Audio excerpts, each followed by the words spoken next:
Du roi. Donc d'abord on les a appelés créoles, mais en fait ce terme aujourd'hui ça désigne surtout la population noire des Antilles.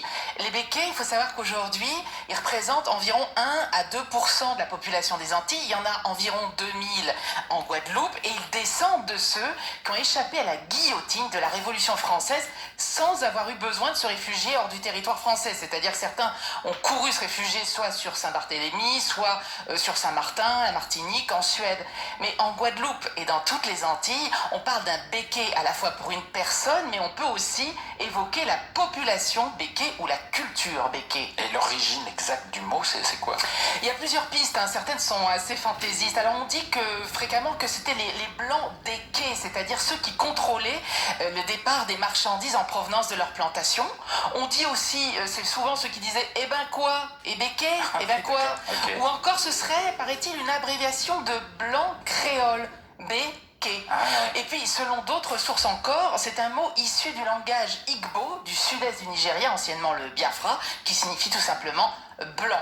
Alors, il y a deux expressions typiques qu'on entend également en Guadeloupe, les blancs pays. Qu'est-ce que c'est? Les blancs pays, c'est lié au contexte de la Révolution française et surtout à la première abolition de l'esclavage en 1794. Je vous explique pourquoi.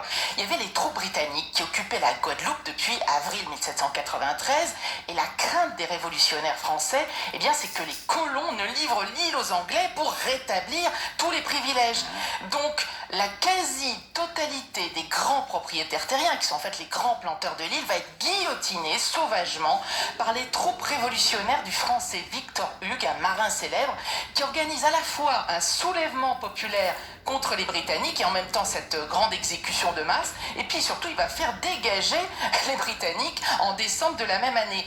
Et puis les rares survivants planteurs s'enfuient dans les îles alentours, et ce sont les descendants des colons de Guadeloupe n'ayant pas été exécutés qu'on va appeler les blancs pays, c'est-à-dire les petits planteurs, les marins, les commerçants, les militaires. Et puis par la suite, progressivement, quelques békés de la Martinique vont s'installer en Guadeloupe tout en conservant étroitement leurs liens avec les familles d'origine. Ouais, c'est compliqué, hein, il faut... Oui, c'est toute une histoire très particulière avec beaucoup de polémiques autour. Alors moi, j'essaye d'être très factuelle dans tout ce que je vous raconte. Alors l'autre expression que vous avez retenue, qu'est-ce que c'est? C'est les blancs Matignons. Alors historiquement, ce sont des travailleurs engagés sur les terres en échange du prix de la traversée depuis la France. Donc en fait, il s'agit de colons pauvres, sans nom, sans prestige évidemment, plutôt que des propriétaires terriens qui veulent échapper à la guillotine. Ça n'a rien à voir.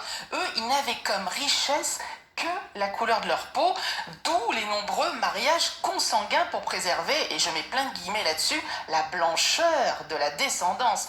On raconte que ces blancs Matignons se sont réfugiés à la Révolution dans les hauteurs des Grands Fonds, autour de lieux-dits Matignons, donc ils ont formé une sorte de caste, ils ont vécu en autarcie, ils sont reproduits entre eux, mais ils n'avaient aucun pouvoir économique ou foncier, et donc après l'abolition de l'esclavage, ils se sont mis à travailler eux-mêmes leur plantation, puisque je vous rappelle qu'ils n'avaient aucun moyen. Il serait environ 400 aujourd'hui, blancs Matignons, descendants de ces pauvres colons malchanceux. Ceci étant dit, entre plusieurs guillemets évidemment. Un petit peu de musique et de légèreté peut-être? Oui, absolument, un petit peu croustillant.